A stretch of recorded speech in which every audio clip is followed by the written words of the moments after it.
IP address at yung sagot po doon sa a-ecjr.army.mil.ph ay bahagi po ng IP address na 202.90.137.43 ay para po sa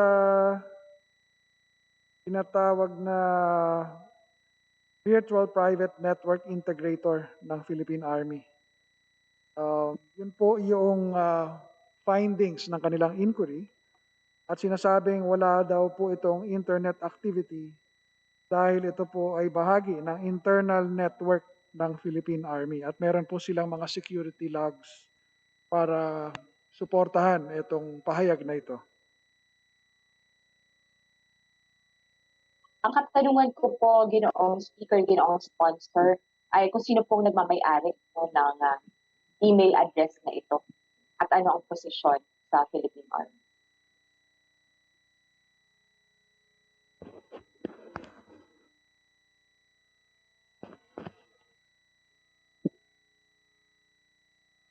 Mr. Speaker, distinguished colleague, the Philippine Army acknowledges that the email is connected to Philippine Army personnel. He is the registered administrator of the Philippine Army Remote Ethernet Device, SOPOS server, a certain Sergeant Acepcion. Mr. Speaker, distinguished colleague.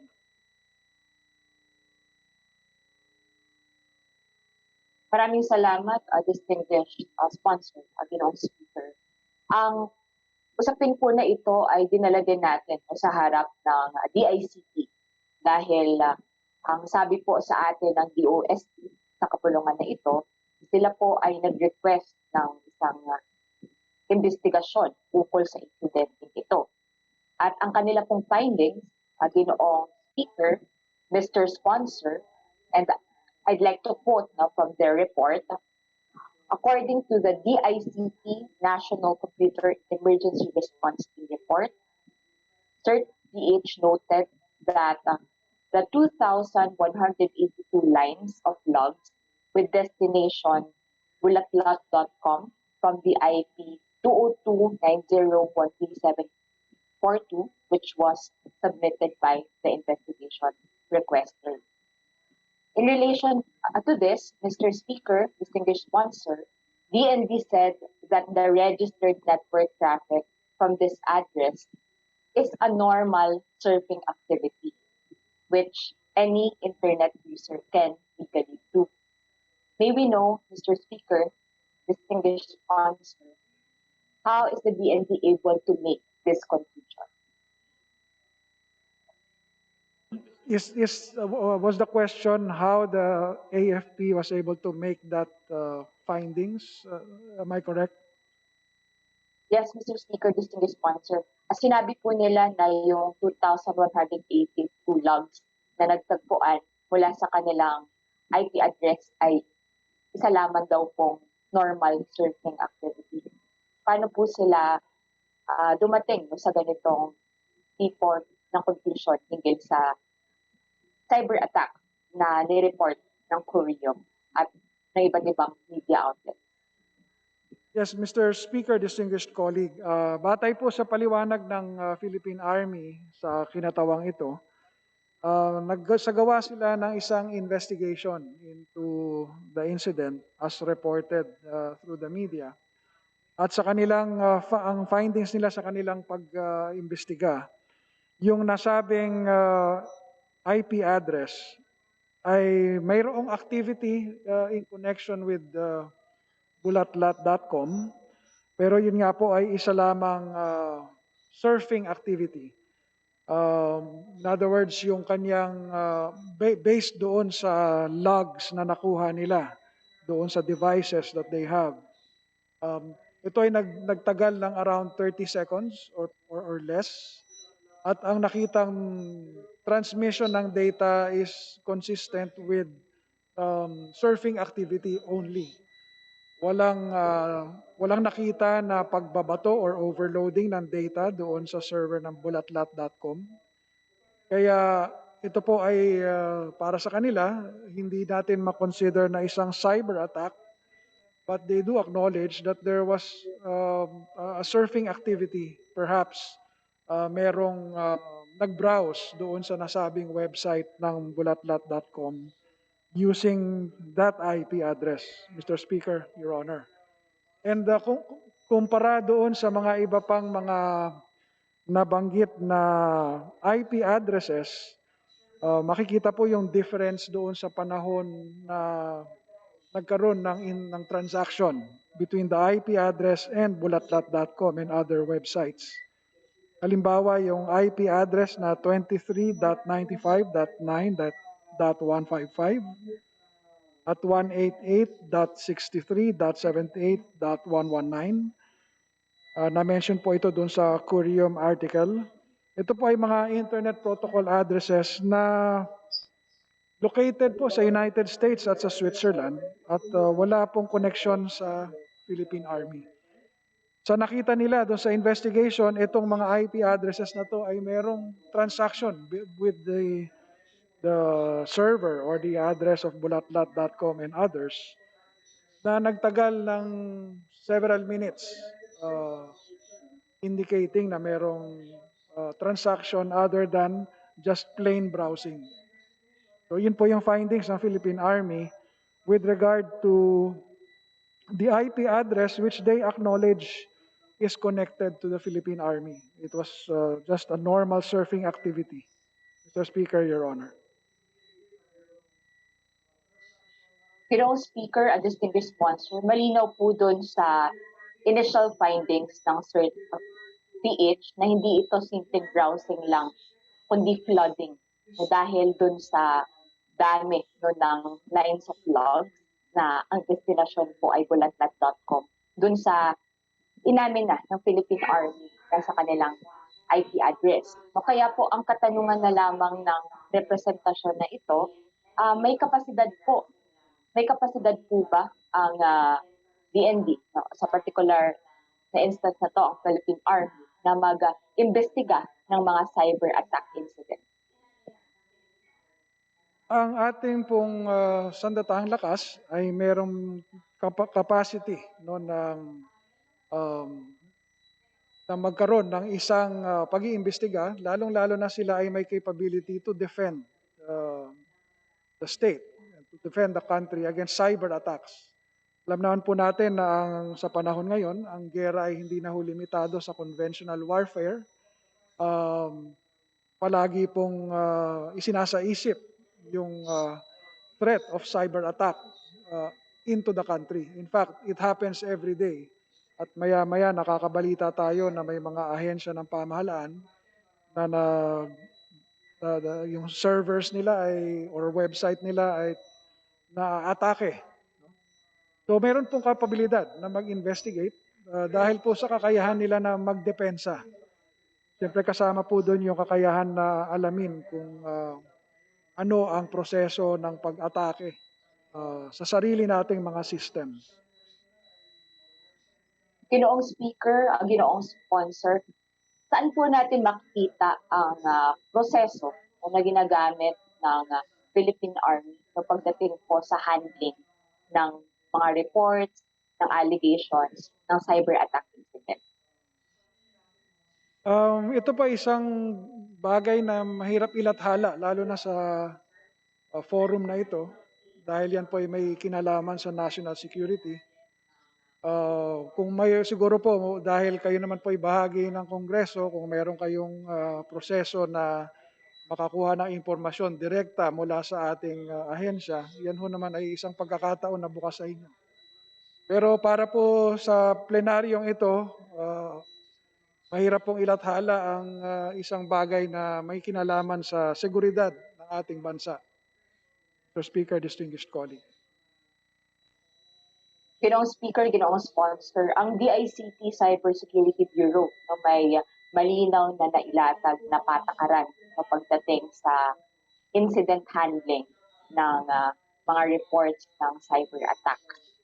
At yan po no, yung isa sa mga dahilan no, kung bakit kaiba no, sa pagtingin ng DND ang mga nasabi ko pong media outlets kanina katulad ng Bulatlat ay nanghihingi ng investigasyon ukol dito na may malinaw na proseso at nananawagan pa rin ng accountability sa nangyari na ito. Bulatlat stands by the findings of Korean Media Foundation that the said IP carried out unauthorized vulnerability scan, which is a type of cyber attack usually done to determine what types of attacks would be effective. And around the same time, Mr. Speaker, Mr. Sponsor, that the said vulnerability scan was conducted, Koreum also monitored frequent but short distributed denial of service attacks against the said media outlet website. Nagtatanong din po sila, Speaker, Sponsor, if the military wanted to prove its innocence or at least appear to be transparent, it should have replied to CERT-PH attempts to reach out to their office. According to news reports, Mr. Speaker, Mr. Sponsor, CERT.PH said it coordinated with the military to seek the right person to engage with in the investigation, but received no response to its request in July. Mr. Speaker, Sponsor, bakit po hindi nag-cooperate yung Philippine Army sa investigation ng CERT-PH?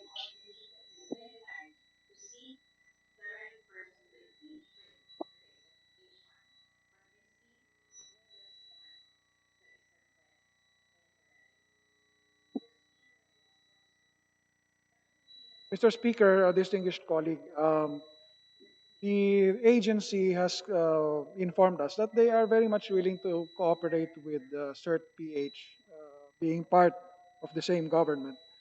Of course, we would have to understand certain limitations, again, citing national security, because that is the mandate of the Department of National Defense and the AFP. Um, it will cooperate with the CERT-PH to the extent that is needed tungkol po dito sa investigation on this matter. Although, of course, the AFP is also standing by its findings. Pero kung magkakaroon po ng patuloy na coordination and investigation with the participation of CERT-PH, nag-commit po sila na mag-cooperate to the extent that is allowed within their mandate and mission, Mr. Speaker. Speaker, Sponsor, more than 2 months have passed and it's not far-fetched that forensic evidence could have been destroyed. Yan po ang kinababahala ng representasyon na ito. So, bakit ngayon nyo lang po yan sinasabi at pinapaliwanag? So, bakit hindi po kayo sumagot noong una pa lang sa DICT Cybersecurity Bureau sa PH dun sa kanilang nire-request sa inyo patagal na mag-cooperate, magbigay ng point person pagdating po sa investigation na ito. No? Kung patuloy po ito i-deny ng Philippine Army, Speaker, Sponsor, ibig sabihin na wala pa ring sasagot at mananagot sa mga cyber attack sa mga sites na ito. Sa panahon pa po na lubhang kinakailangan natin ng promosyon, ng karapatan sa impormasyon, ng proteksyon sa kalayaan sa pagpapahayag, at mayroon pong chilling effect itong mga napakatagal na panahon na wala pong nananagot sa mga naiulat na cyber attack sa mga nagurang media outlet. Kung meron po bang ma-identify sa findings sa sariling investigation ng DND hinggil sa mga cyber attacks na ito, o maski po hindi particular sa issue na to or sa matter na ito, pero sa kanilang sariling protocol o sa kanilang sariling proseso ng cyber attack incident handling, ano-ano po ba yung mga sanctions na parusa doon sa mga matatagpuan o mapapatunayan na nasa likod ng mga cybersecurity threat at cyber attack?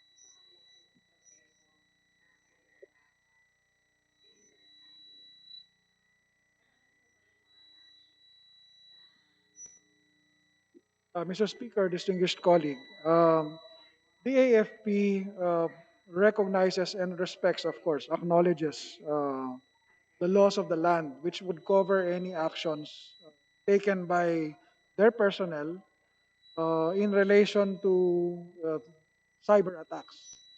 Kung ano pong batas na naririyan, yan po'y gagamitin nila na ipapataw doon sa kanilang mga tauhan na makikitang guilty po sa offenses.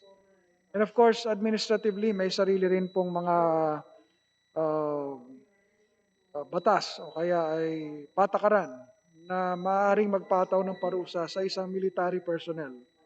Yan naman po ang pahayag ng Armed Forces as a commitment na kung meron pong lalabag sa kanilang tauhan ay meron pong proseso at batas na pananagutan. Mr. Speaker, Your Honor. Ginoong Speaker, ginoong sponsor, indeed, sanctions must be meted out against the cyber attackers who use the DOST infrastructure to infringe upon our right to publish and the people's right to information. Ginoong Speaker, ginoong sponsor, kailan po ba natin maaasahan na matapos ang investigasyon na ito o sa kanilang pakikipagtulungan sa DICT? When can we expect accountability on this matter? Mr. Speaker, distinguished colleague, as far as the armed forces is concerned, this is the result of the investigation that they perform. Now, if, as mentioned earlier, CERT-PH would pursue, the AFP is very much willing to coordinate and cooperate with that particular agency kung meron pa patuloy na investigasyon na pwedeng gawin. Pero as far as AFP is concerned, ito po ang sinasabi nilang resulta ng kanilang investigation or inquiry dito sa bagay na ito. Mr. Speaker, distinguished sponsor, I was copied in this email from the DICT Secretary to DND Sec Lorenzana. This was emailed September 21. At yun nga po ang request nila na magbigay po ng kooperasyon ang DND, ang Philippine Army, pagdating sa investigasyon na ito. September 29 na po. Ibig sabihin hanggang ngayon, hindi nyo pa rin po sinasagot yung liham na yun mula sa DIC. Mr. Speaker, distinguished colleague, nagkaroon ng initial na pag-ugnayan ang AFP at ang DICT. At yun nga po yung nilathala nila na resulta ng kanilang internal investigation on the matter. Again, kung magpa-pursue ito, sila po ay handa na mag-cooperate with the DICT or CERT-PH, Mr. Speaker, distinguished colleague. Mr. Speaker, Mr. Sponsor, hindi ba dapat lang na ituloy yung pag-iimbestiga tungkol dito? Dahil nga hindi po natin nakita yung hinihingi na kooperasyon ng Philippine Army sa DICT Cybersecurity Bureau sa CERT-PH na nagkaroon nga ng initial findings na may sinagawang flooding ang kanilang IP address sa sites ng Bulatlat at iba pang nabanggit ng representasyon nito. Yes, Mr. Speaker, distinguished colleague, kung ang tingin po ng DICT ay mayroon pang dahilan para magpatuloy, agree ako na dapat magpatuloy po.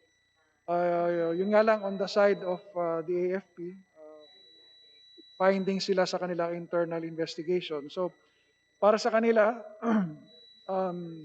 saradong usapin na po yun. Pero tulad po ng nabanggit natin kanina na kung pagpapatuloy ng DICT ang inquiry, sa akin po, wala rin tayong dahilan para pigilan yun. Ganun din kung sakasakaling dito mismo sa Kamara may magtulak ng investigation, sa tingin ko nasa loob din ng kapangyarihan ng Kamara na gawin yun.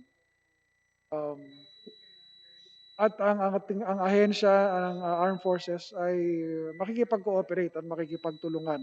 Mr. Speaker, distinguished colleague. Mr. Speaker, Di po talaga natin ito mapapalagpas no? Dahil sang-ayon din dun sa ulat na binigay sa atin ng DND, nasa 14 million pesos yung MOOE ng opisina na nasa likod no? O natagpuan po na may link doon sa mga cyber attack sa or yung findings.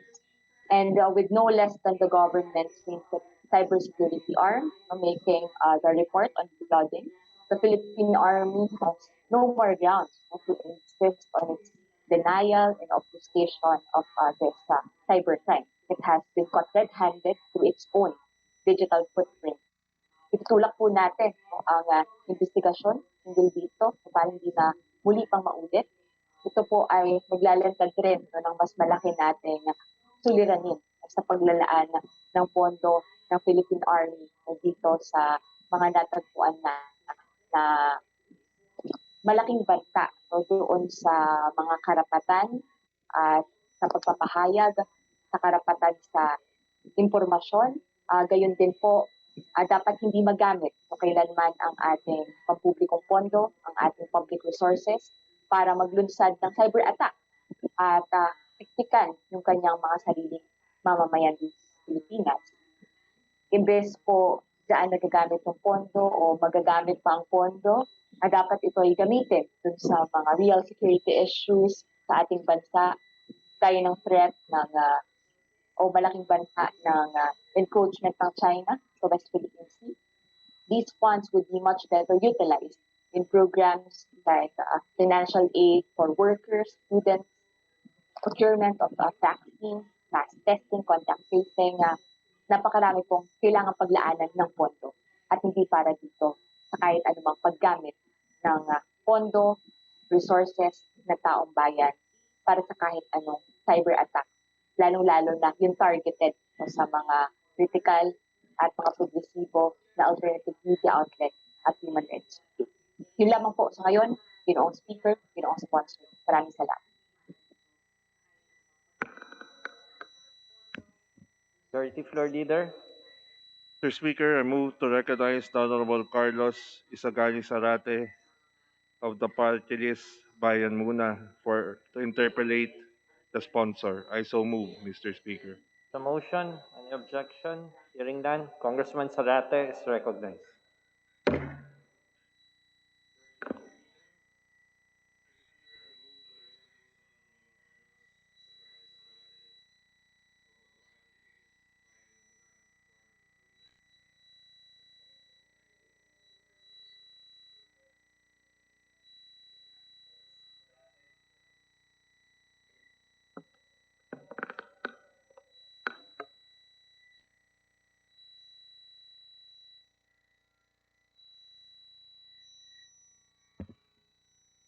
Wait Move for the to suspend for a minute, Mr. Speaker.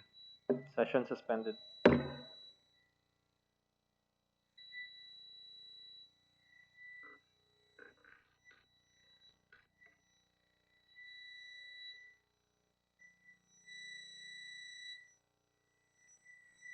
Nasa sa workstation. Makain.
Session resume. Majority Floor Leader. Mr. Speaker, I move to recognize the Honorable Ferdy Gaite of Party List Bayan Muna to interpellate on the budget of the DND. I so move, Mr. Speaker. There's a motion. Any objection? Hearing none. Congressman Ferdy Gaite is recognized. Thank you, Mr. Speaker. Thank you uh, to our esteemed colleagues in the House of Representatives, and of course to our esteemed and distinguished sponsor for the budget of the DND. Will the good sponsor yield to some questions? Gladly, Mr. Speaker. Salamat po. Una po, uh, may katanungan po ako hinggil sa mga military attache sa iba't ibang foreign service posts sa iba't ibang bahagi ng bansa. Can the good sponsor uh, validate the information obtained during the budget deliberation of the Department of Foreign Affairs that there are 24 military or defense attaches in various posts around the world in our foreign service posts, Mr. Sponsor, Mr. Speaker. Mr. Speaker, distinguished colleague,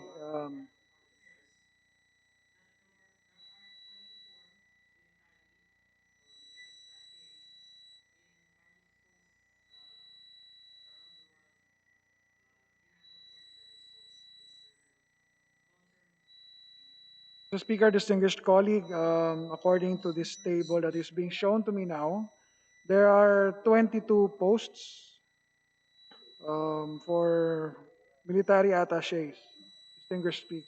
Distinguished colleague. Pakiulit lang po, medyo garbled yung sound, Mr. Speaker, Mr. Sponsor.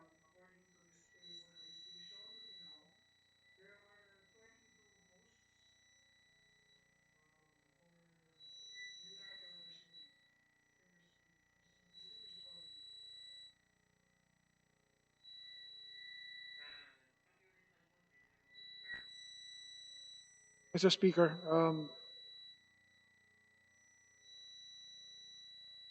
as stated earlier, Mr. Speaker, I just don't know if there was a question, but as stated earlier, the 22 posts are indicated in this table that is being shown to me right now.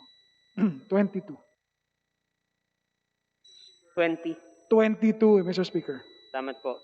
Because during the budget deliberation for the Office of the Department of Foreign Affairs, 24 yung nabanggit out of about 90 plus foreign service posts. Thank you for the information. Sa bilang po na ito, paano po nag-o-office yung ating mga defense and military attaches? Nakikigamit lang ba sila ng opisina ng ating mga embahada o konsulado? Ilan po ba dito nag-opisina sa labas ng embahada o konsulado, Mr. Sponsor, Mr. Speaker? Of the 20 that you've mentioned.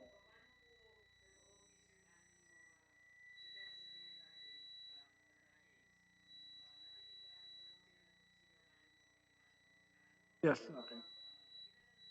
Yes, Mr. Speaker, distinguished colleague, I am told that out of the 22, there are about 2 or 3 that are not located in the embassies.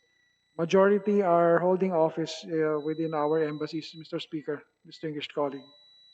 Salamat po sa information. Kaya lang po pa tinatanong ito para malaman kung paano ho ba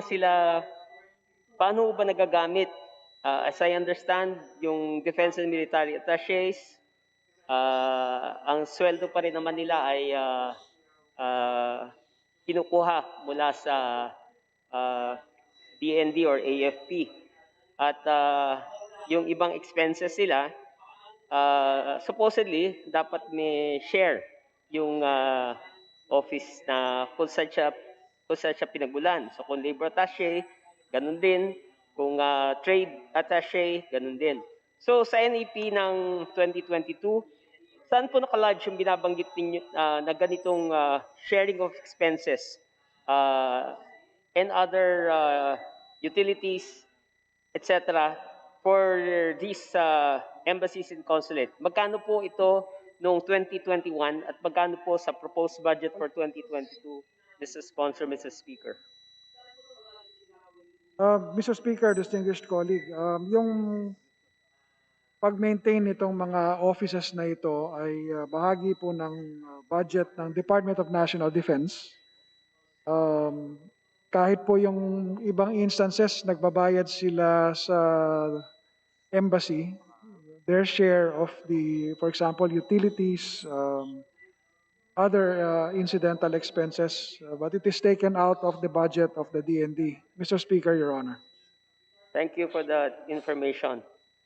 Kaya ko po natatanong ito dahil doon sa kanina yung binabanggit na all of nation approach, hindi lang pala all of nation, all of the world approach na yung ginagawa po ng DND. Dahil nakatanggap kami ng ulat mula sa mga migrants and overseas na kung sa Pilipinas ay nire-red tag yung mga individual at mga organizations sa Pilipinas, ganun din ang ginagawa doon sa mga organizations and individuals na tumutulong sa ating mga manggagawa at migrante sa ibayong dagat. We have obtained information in so many instances in various posts of the involvement of the military attaches in conducting conferences, whether online or actual. There were incidents in the Kingdom of Saudi Arabia where the representatives of the military attache were involved in the red tagging, harassment, yung binabansagang terorista, yung mga leaders ng organization ng mga migrante abroad. At lalo na sa panahon ng pandemya, while they were helping and assisting the migrants, these organizations which were red tagged by the defense attaches, military attaches, ginamit pa no sa panahon ng pandemya na lalo pa silang takutin, iharas at bansagan ng mga members daw ng communist groups. Mr. Speaker, Mr. Sponsor, talagang sa halip na harapin yung problema ng pandemya, we're spending millions, I believe. Of course, their salaries would still be the same, but as I understand, they do receive the same levels of benefits which accrue to foreign service personnel. Kasi nakakainggit man sabihin, di hamak na mas malaki yung kanilang iba't ibang benefits. Yung kanilang living quarters allowance, uniform, clothing, at iba pa as military attaché. Hindi ba sa halip na sila yung nangunguna sa red tagging doon sa abroad, these personnel could have better been used in helping in addressing the problem of the pandemic instead of spreading, again, I believe, lies that are addressed to these organizations who are actually helping our kababayans abroad. Mr. Speaker, Mr. Sponsor, paano ma-defend ng DND ang paggamit ng scarce resources para sa ganitong klase mga opisyal, Mr. Sponsor, Mr. Speaker?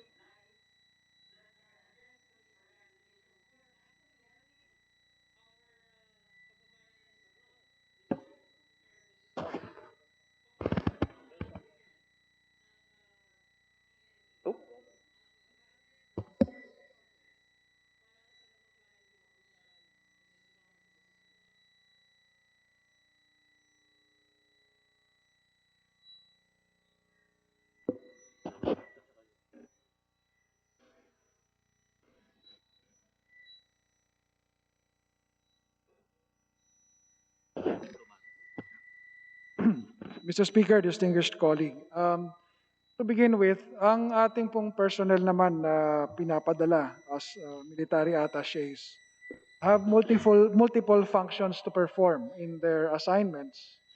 Principally, of course, yung engagement with our allies and counterparts in those specific countries. Yun pong information sharing and gathering.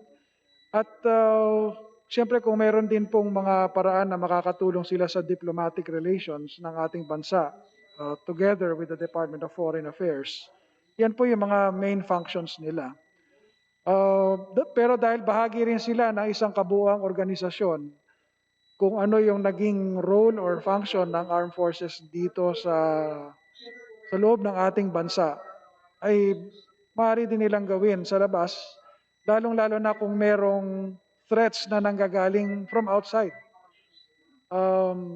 Threats can be fund sourcing, pwedeng actions that tend to contribute to destroying the image of the country.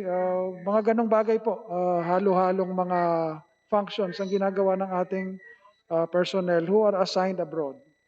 And of course, there is a corresponding support that is given to them, especially that they are away from their home assignment or home unit here in the Philippines, and it entails cost to live in a foreign land. Kaya ganun din, meron din karampatang benefit that is given to them just to be able to perform their function dun po sa mga bansa na destination nila. Mr. Speaker, distinguished colleague. Thank you. Thank you, Mr. Sponsor. Thank you, Mr. Speaker. Naniniwala po ang kinatawang ito na dito sa ating mga foreign service posts,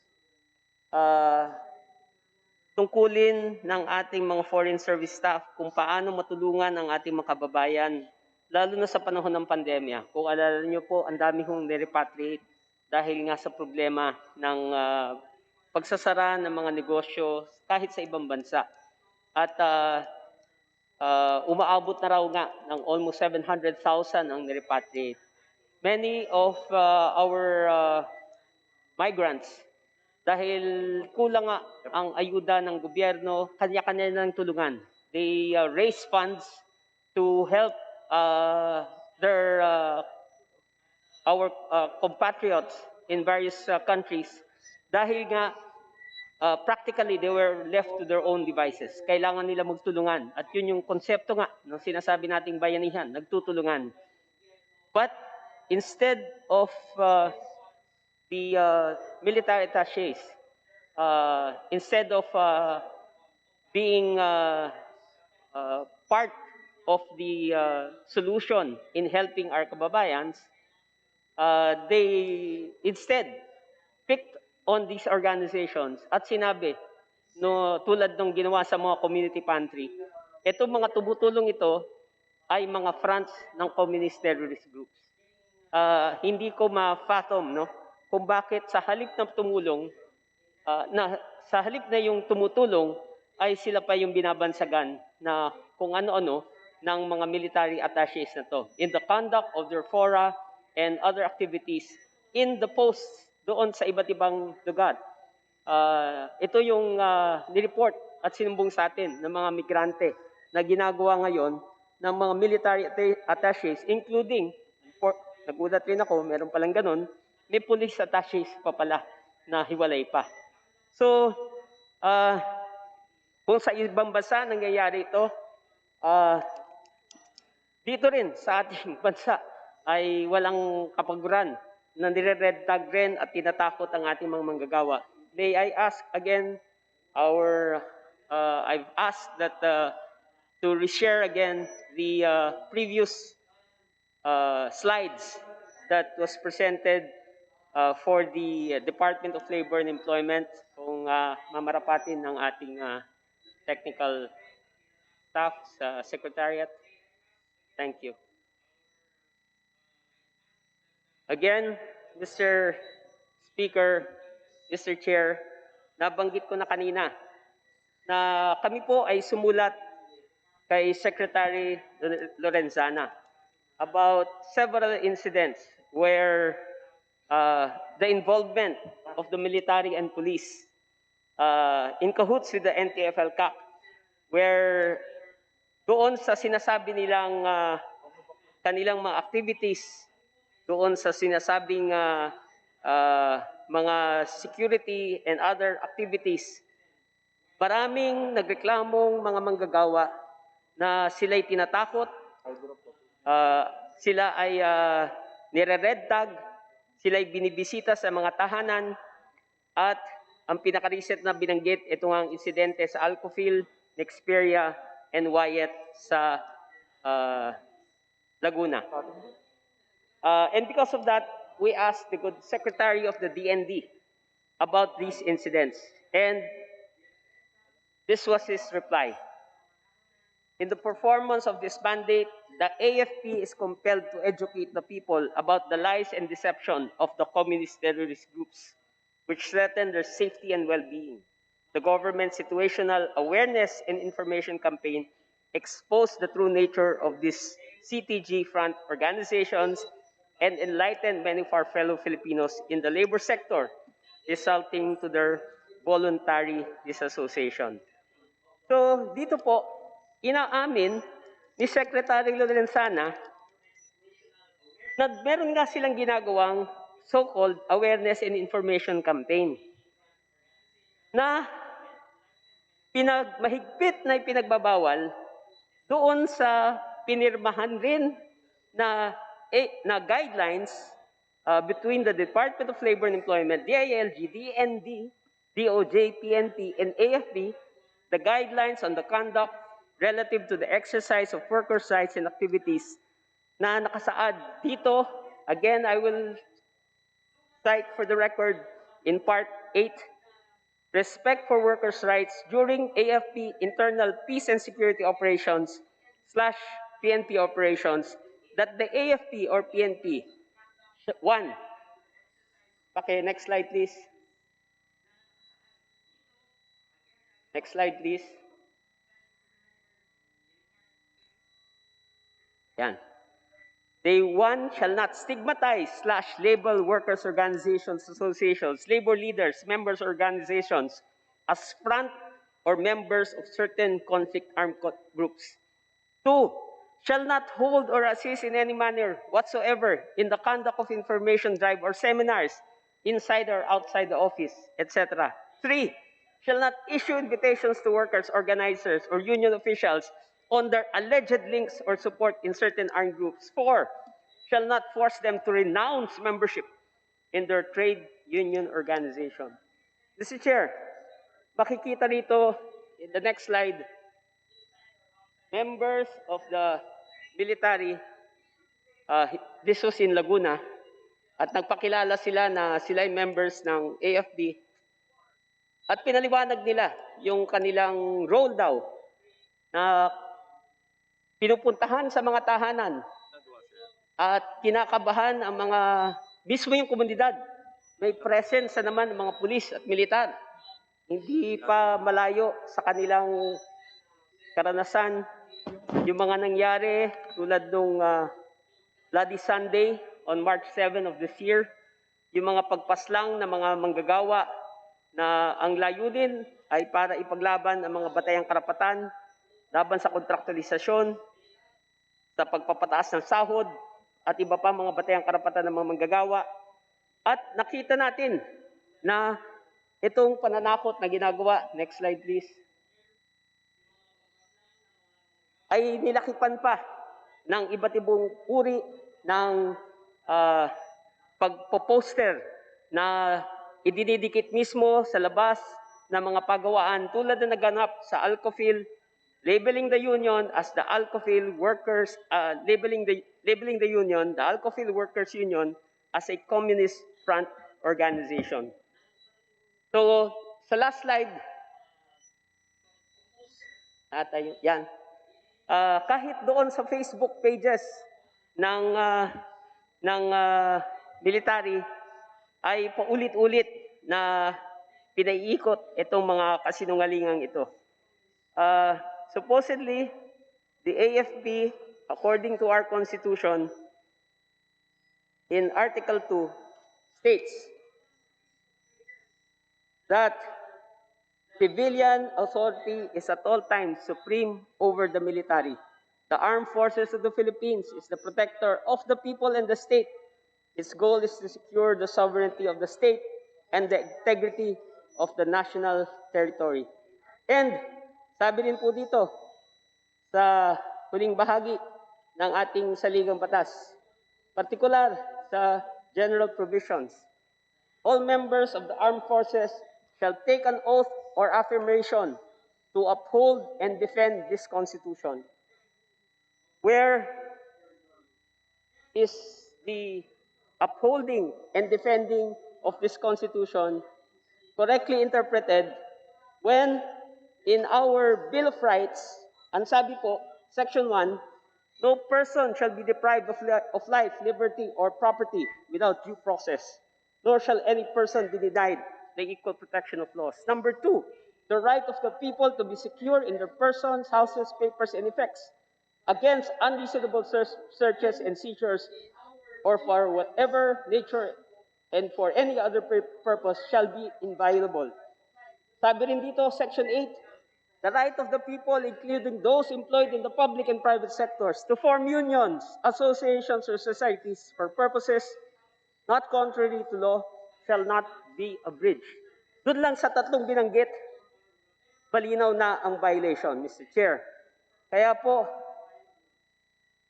despite the claims that the DND is helping in the addressing the problem and concerns of the people, especially on the basic right, on the basic precept that it is the protector of the people and the state, I find it contrary.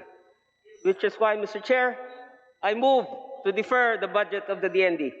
Mr. Speaker, I object to the motion to defer the consideration of the proposed budget of the DND. I object, Mr. Speaker. There's an objection. Congressman Gaite.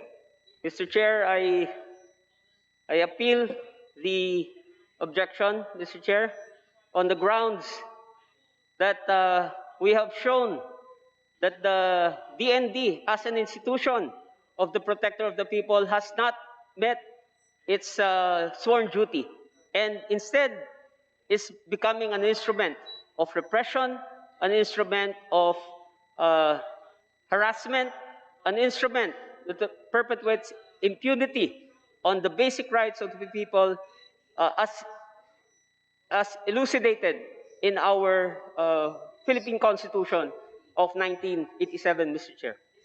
The chair would make a ruling and it denies the appeal, the gentleman from Bayan Muna. And I would recognize the majority floor leader to make the necessary parliamentary status. Majority floor leader. Mr. Speaker, let me clarify the parliamentary status. There is a motion to defer the consideration of the proposed budget of the Department of National Defense, which was objected to. Thereafter, an appeal was made, which was denied by the chair. Now we are ready to divide the House on the motion to defer. An aye vote sustains the motion, meaning we will defer the budget of the DND, while a nay vote defeats the motion to defer. The majority solicits nay votes from the members of the majority, Mr. Speaker. The House will now vote. There's a motion to defer the consideration of the proposed budget of the Department of National Defense. As many as are in favor of the motion to defer, say aye. Aye. Those against, say nay. Nay! The nays have it. The motion to defer the consideration of the proposed budget of the Department of National Defense is lost. Majority floor leader. Mr. Speaker, I move to recognize the Honorable Stella Kimbo of the 2nd District of Marikina for her manifestation. An objection? Hearing none. Congresswoman Stella Kimbo is recognized. Mr. Speaker, although the nays had it, there is no other member from the minority who wishes to interpolate, and so by tradition, Mr. Speaker, I move to terminate the period of sponsorship and debate on the budget of the DND. There's a motion. Any objection? Hearing none, the said motion is approved.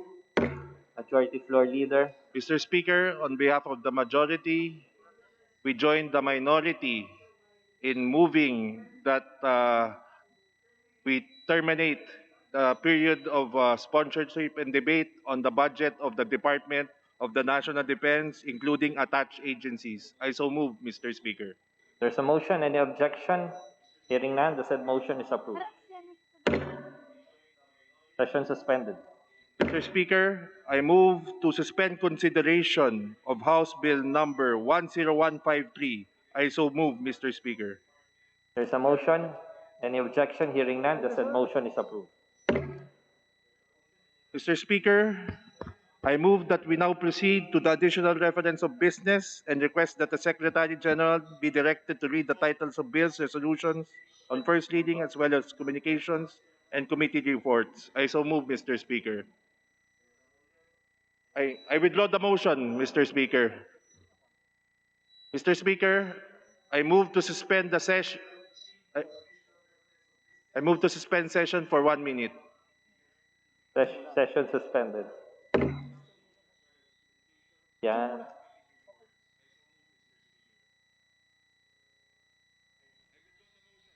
Secretary, please, dito tayo.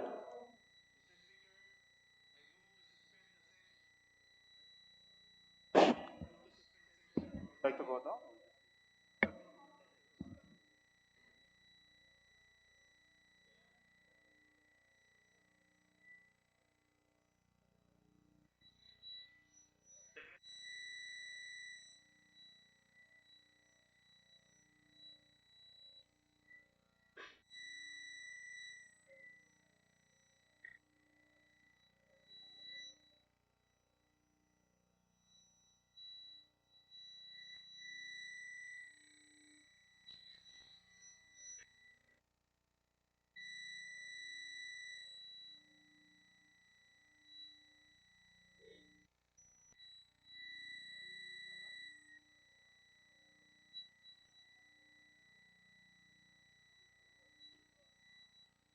Sama niyo ba ako?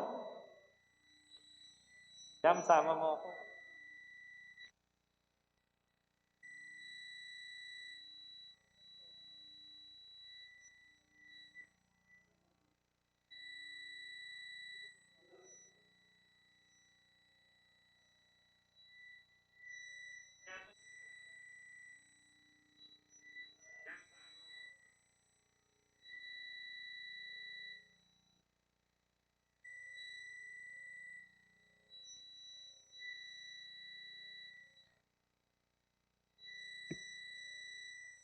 Eric, Eric.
Wala na. Wala na.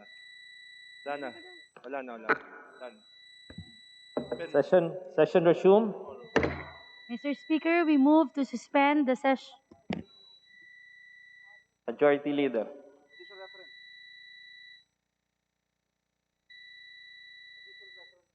Certification.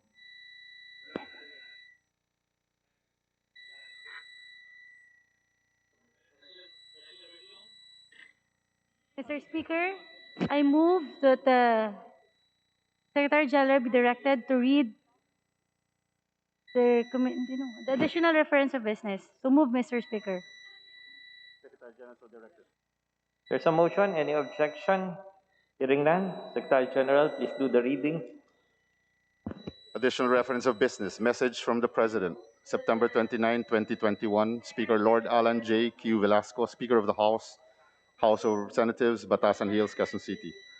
Mr. Speaker, pursuant to the provisions of Article 6, Section 26, Paragraph 2 of the 1987 Constitution, I hereby certify to the necessity of the immediate enactment of House Bill number 10153, entitled An Act Appropriating Funds for the Operation of the Government of the Republic of the Philippines from January 1 to December 31, 2022, in order to address the need to maintain continuous government operations following the end of the current fiscal year, to expedite the funding of various programs, projects, and activities for fiscal year 2022, and to ensure budgetary preparedness that will enable the government to effectively perform its constitutional mandate. Best regards, very truly yours, signed President Rodrigo Roa Duterte. Copy furnished, Senator Vicente C. Soto III, Senate President, Acting Secretary, Luz Verfida E. Pascual, Presidential Legislative Liaison Office. The said letter is referred to the Committee on Rules. Majority Floor Leader. Mr. Speaker, I move to suspend session until 9 o'clock tomorrow, September 30, 2021. So moved. Any objection? Hearing none. Session suspended till 9 o'clock tomorrow.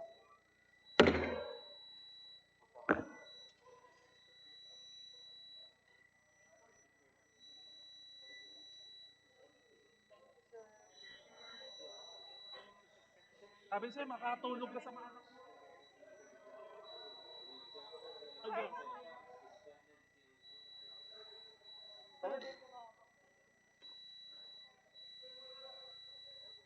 Aga tayo.